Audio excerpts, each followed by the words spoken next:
This is Northern Light for Monday, July 6th. Good morning. I'm Monica Sandreski. Catherine Wheeler is away this week. Opponents of a potential nuclear reactor in St. Lawrence County rallied last week in Massena. Governor Hochul has laid out a plan to bring nuclear power to upstate New York to transition from fossil fuels to clean energy. More on that story in a moment. Also, the Blood Donor Center in Plattsburgh is scheduled to close on Friday. Our patients cannot afford for the blood supply to move even further away. Local hospital employees and community members are worried about how that could impact care. And on the show, we hear about what it's like to tutor community college students, young and old, in today's North Country at Work story. All that's coming up on Northern Light. Stick with us.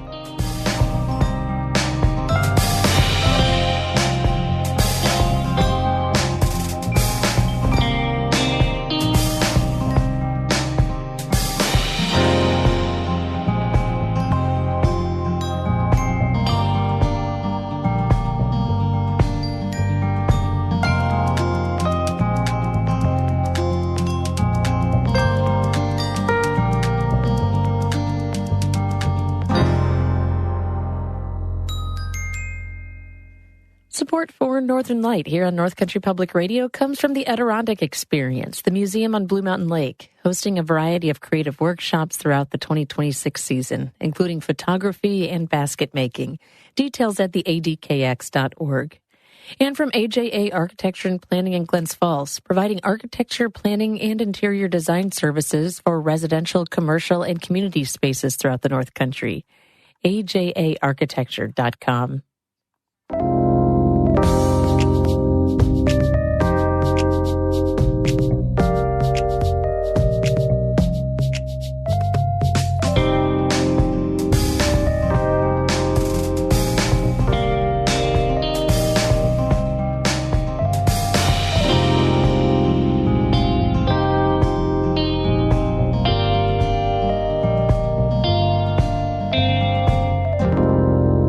This is Northern Light. I'm Monica Sandreski.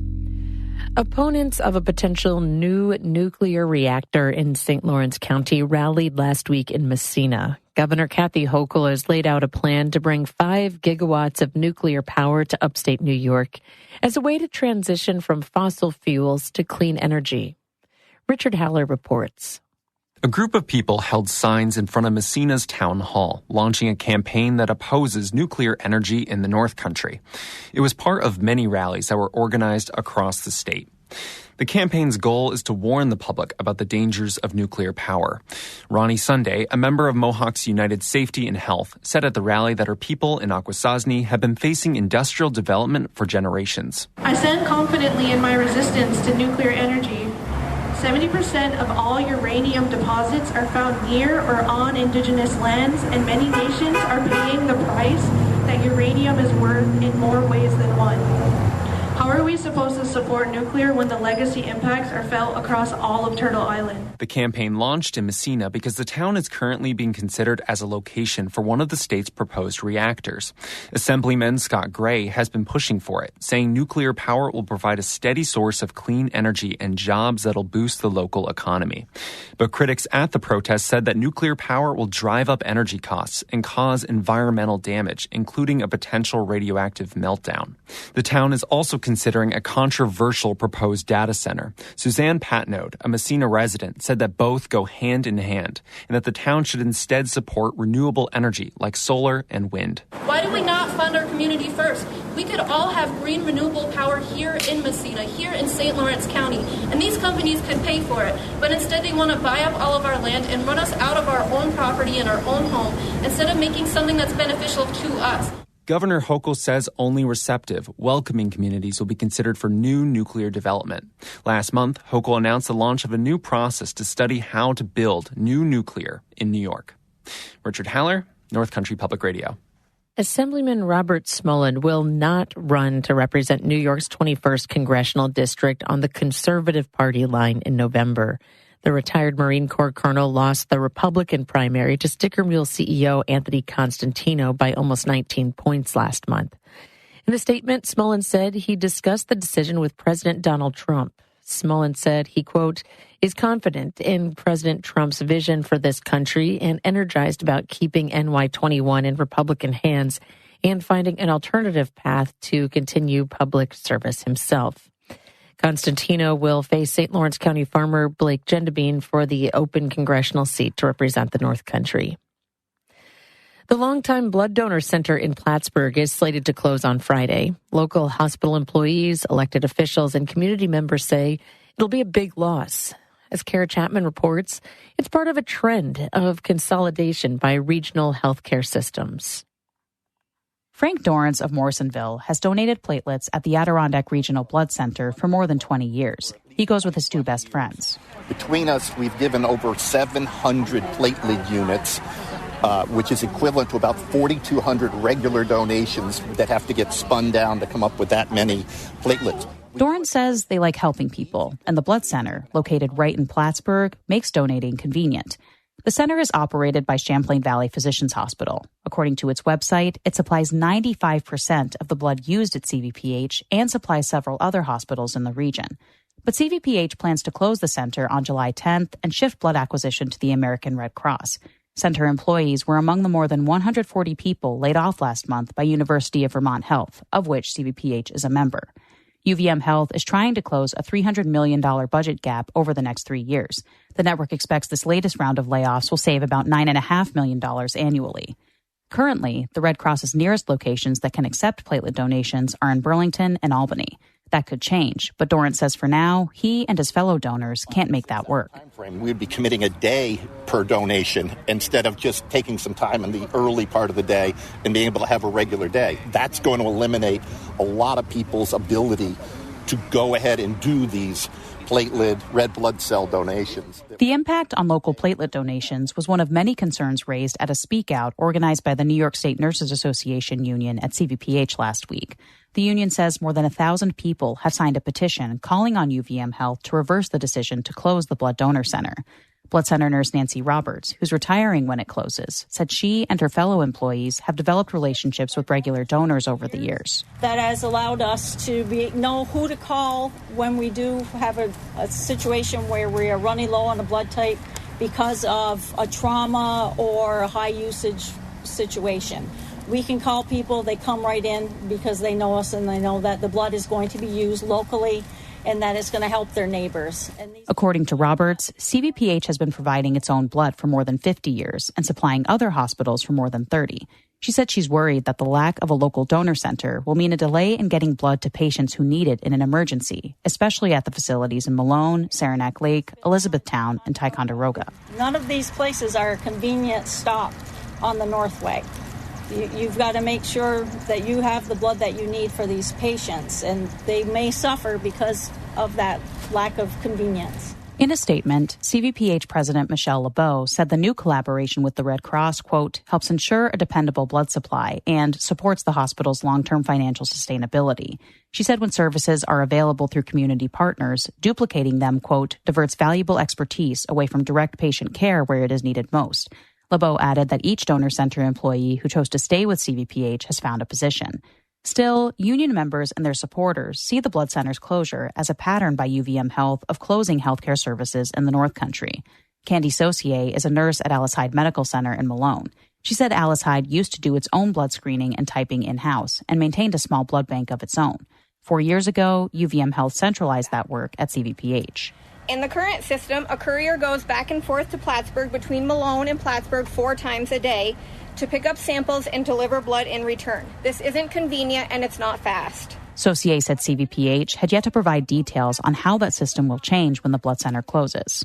We have a very small supply of blood on hand at Alice Hyde, 16 units at most. The average adult human has between 10 and 12 units of blood in their body. Our patients cannot afford for the blood supply to move even further away. CVPH President Michelle LeBeau said that, separately from the blood donor center, the hospital's blood bank continues to test, screen, store, and distribute blood for UVM Health's New York hospitals. She said, quote, patients will have the life-saving blood they need when they need it. Roberts, the retiring nurse, said no matter what happens with the Adirondack Regional Blood Center, I do hope people keep donating because there's always going to be a need. There's just no replacement for human blood. But she said it's much more convenient to get when it's right up the road from the hospital. Kara Chapman, North Country Public Radio, Plattsburgh.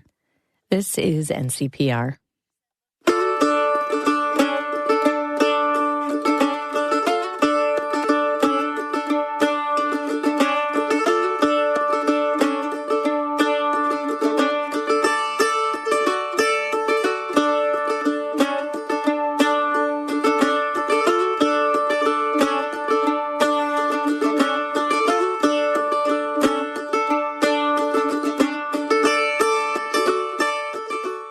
You're listening to Northern Light, only here on North Country Public Radio. It's 8:11. Good morning. I'm Monica Sandreski. Stick around. Coming up in just a few minutes on the program, we'll meet a pilot who's trying to get more women and girls involved in the industry, whether that means flying planes or repairing them. We'll head to an airplane hangar in Vermont to find out more. That's coming up in just a few minutes right here on NCPR. Support for the station comes from Casella Resource Solutions, serving the waste and recycling needs of homeowners and businesses. Online at casella.com. And from the Adirondack Artists Guild on Main Street in Saranac Lake, a gallery of 15 local artists bringing fine art to the Adirondacks for over a quarter century. AdirondackArtistsGuild.com.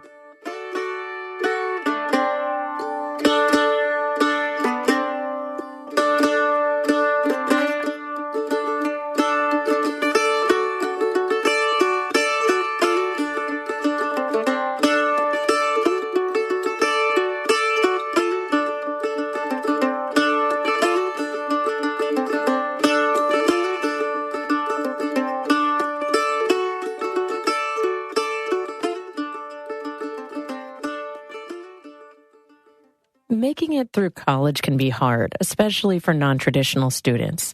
Sometimes a little help can go a long way. Today, we meet one of those helpers, a tutor at North Country Community College's Malone campus. Anna Williams-Bergen has this North Country at Work story. Nursing is a major program at North Country Community College. If you're a nursing student, there is a lot of hard work and some big textbooks standing between you and that degree. According to tutor April Peterson, there's one big hurdle early on. Human bio, all the nursing students need to take it, and it is not an easy thing. Peterson says success for students means memorizing a ton of information. That can make it tricky for her as a tutor. So much of that is simply memorization, and I can't insert the information into their brain. I can only make suggestions as to how they can do it. There is a skill to cramming all that information in there, but Peterson says it can be a challenge for younger students. Especially for students who are coming right from high school. They're not used to having to do twice as much work in half the amount of time, and they have to do well in those classes in order to get into the nursing program. The unique aspect of tutoring at community college is that students are young, old, and everywhere in between. Peterson says that students often have a lot of other stuff going on in their lives. They'll say they need help, but they don't have time to set up a time because they're working and they have maybe 4 or 5 kids and they're going to school. She understands what it's like to do this juggling act. Peterson balances her work as a tutor with writing novels and growing vegetables. In the summertime, starting in May and ending in October, I'm a market gardener. So I'm mostly picking things and weeding. Peterson does both jobs because she loves them. She says she wouldn't want to give either one up. I don't make much money on the gardening, but I love to garden, and I'd hate to give my garden up. And if I'm going to have a big garden, I can't eat all that food. I'm all by myself. Instead, Peterson sends her crops along with a friend who sells at farmers markets in Malone, Plattsburgh, and Keene. Peterson says she loves the physical labor of gardening. She just wishes she had more hours to do it. I love picking things and seeing them build up in the container. I love thinking about other people eating them. But I also love being able to just think. Peterson says tutoring isn't quite as relaxed as gardening. It can be a challenge to work with students, but she likes being able to help.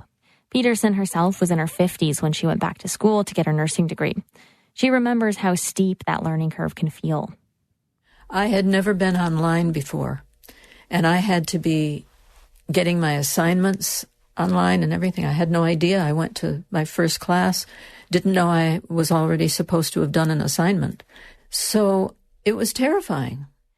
Peterson says student success usually has more to do with who they are than how old they are. That's what she tries to explain to older students.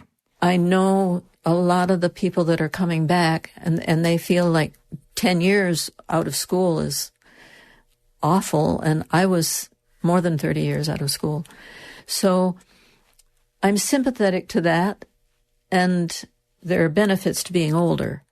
Peterson says that whether you're selling veggies at the market or tutoring a student, it's compassion for others that's key.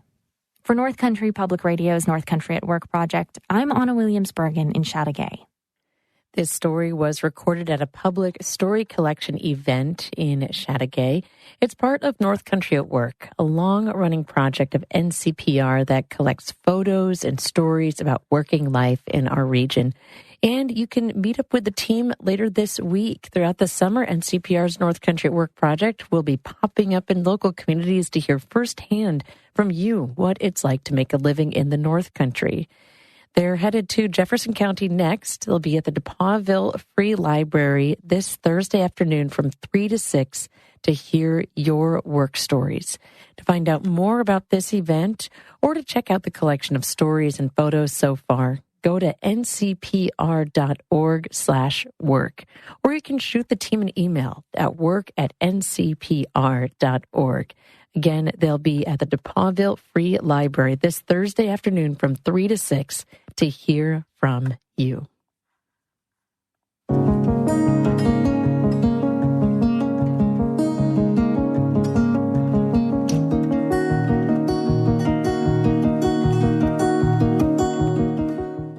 State regulators have issued new guidance for car insurers on claims and payouts for insurers. State leaders say the changes will lower rates and reduce fraud. Samuel King with the New York Public News Network reports.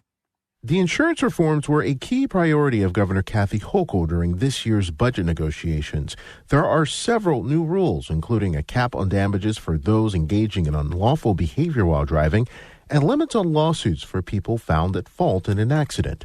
For people injured during a crash, the guidance tightens thresholds for the types of injuries for which they can sue for pain and suffering or emotional distress.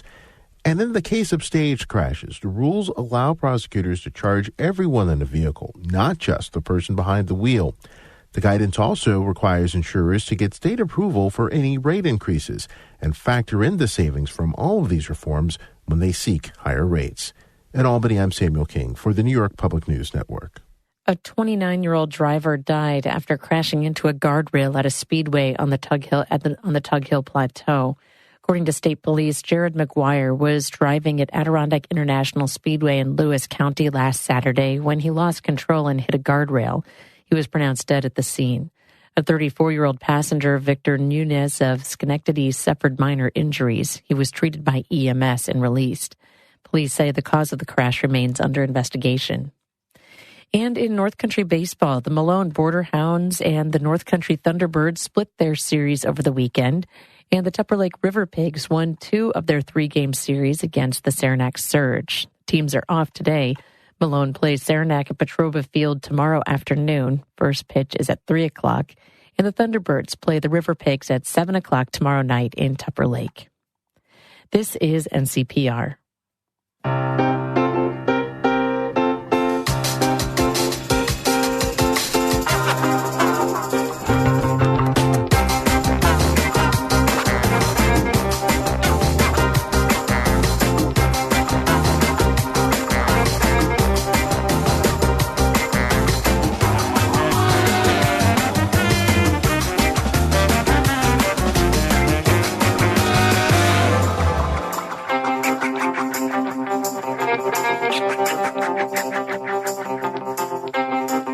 You're listening to Northern Light here on North Country Public Radio. It's 20 after 8. Good morning, Monica Sandreski. Stick around. Coming up after the show, it'll be time for Bird Note. On today's edition, we'll meet Christian Cooper, hear more about cattle egrets, and a little bit about cinema, too. Cooper shares the story of a bird out of place in the 2006 film Apocalypto. That's coming your way on Bird Note just ahead at 8:42. But first, we'll take a look at the weather forecast.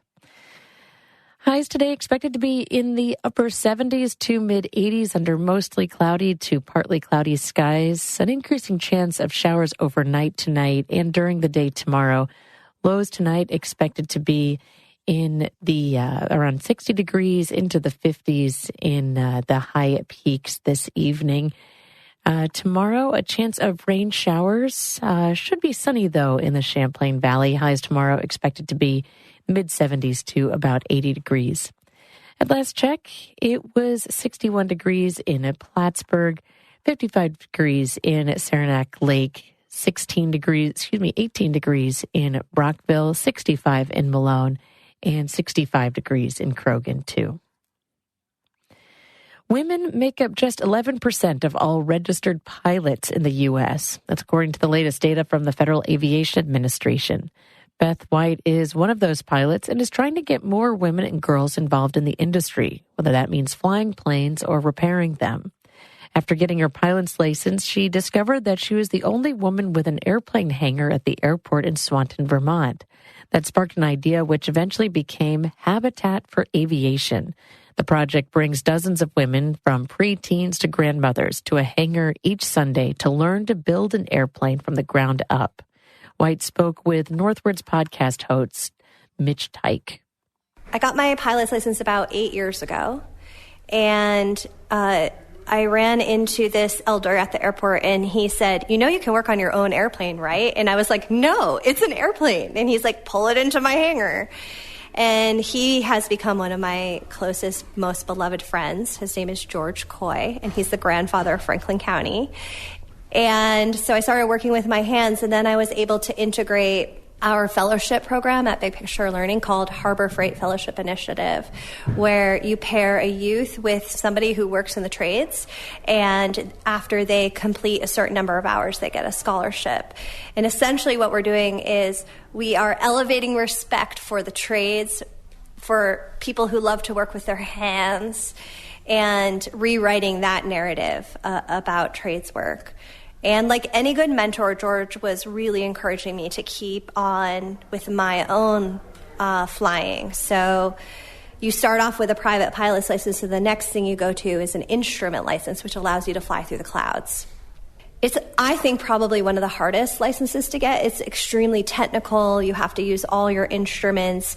You literally wear like this, I called it like a handmaid's tale kind of visor, and it simulates being in a cloud, and you can only look at your instruments. And so that took me about a year, and 2 weeks before my check ride, I was diagnosed with breast cancer. That was a pretty major deviation. And so instead of getting my instrument license, I got on this fast train with good medicine, and I had to undergo 8 rounds of chemo, a double mastectomy, 25 rounds of radiation, and an oophorectomy. And during that time, it was extremely hard, but I had all of this aviation family just pour out of the woodwork and pour their love into me, that I felt like I was the most loved human on the planet. And during those long nights, I had a lot of time to think about what I want written on my epitaph and what mark I wanted to do during this short time I have on the planet. And it just became clear that my passion, it is this marriage between education, aviation, the trades, working with your hands, and building Habitat for Aviation. So George said to me, "Beth, I'm turning 80 in November. How are we going to keep these things going?" And I said, "George, I survived breast cancer. I got this." And that fall, we established Habitat for Aviation. So aside from the realization when you got this hangar that you were the only woman to have a plane and a hangar at the airport, when did the idea that this ought to be specifically targeted towards girls and women come to you? Yeah, so When I started unpacking the data around specifically the trades and women in the trades because of my work with Big Picture Learning and Harbor Freight Fellowship Initiative, only 10% of carpenters, for example, are women.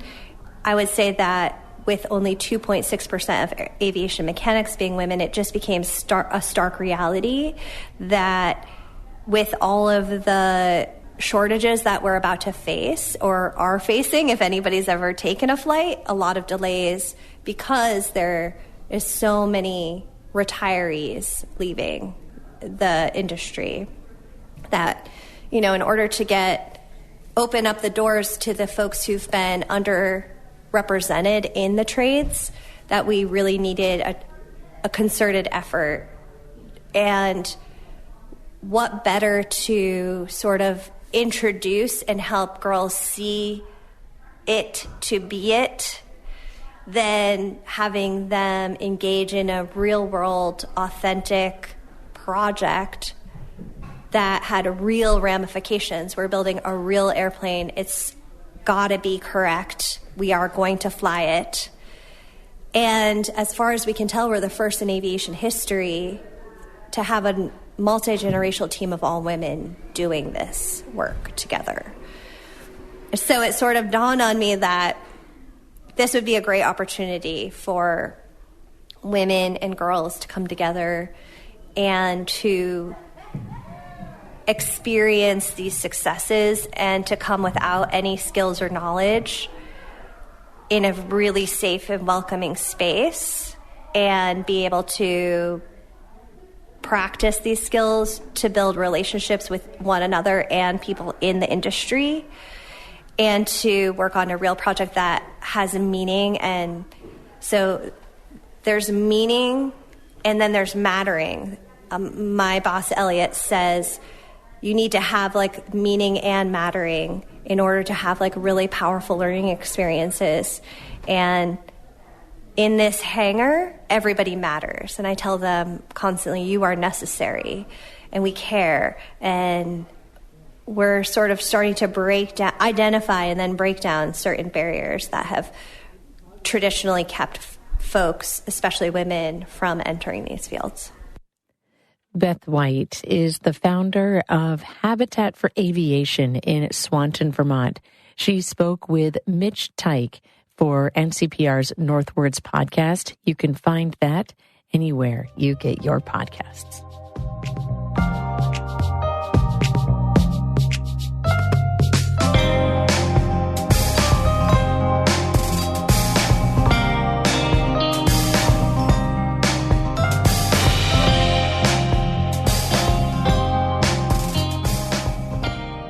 That's it for the show. News headlines from NPR are coming up next. Northern Light is produced by Kara Chapman, David Escobar, Richard Haller, Emily Russell, Catherine Wheeler, Anna Williams-Bergen, our interns Khadijah Makaji and Tawana Chiefji, and our news director David Summerstein, who edits the stories that you hear on the show. Reach out. We want to hear from you. Record some sound in your world. Grab your phone, use the voice memo or voice recorder app, and share it with us to monica@ncpr.org, and you just might hear it on the air. If you missed an episode of Northern Light, don't worry. You can always listen back to the archive any place that you get your podcasts. You can also subscribe to our daily news roundup, Story of the Day, or our storytelling podcast, The Howl Podcast, or our magazine-style show, Northwards, where you'll hear interviews and features with folks in our community, like Beth White, that make the North Country such a special place to live. Keep up with NCPR throughout the day on Facebook, Instagram, and Threads, and shoot the team an email at news@ncpr.org. Theme music by Danny Thomas. I'm Monica Sandreski. Be well.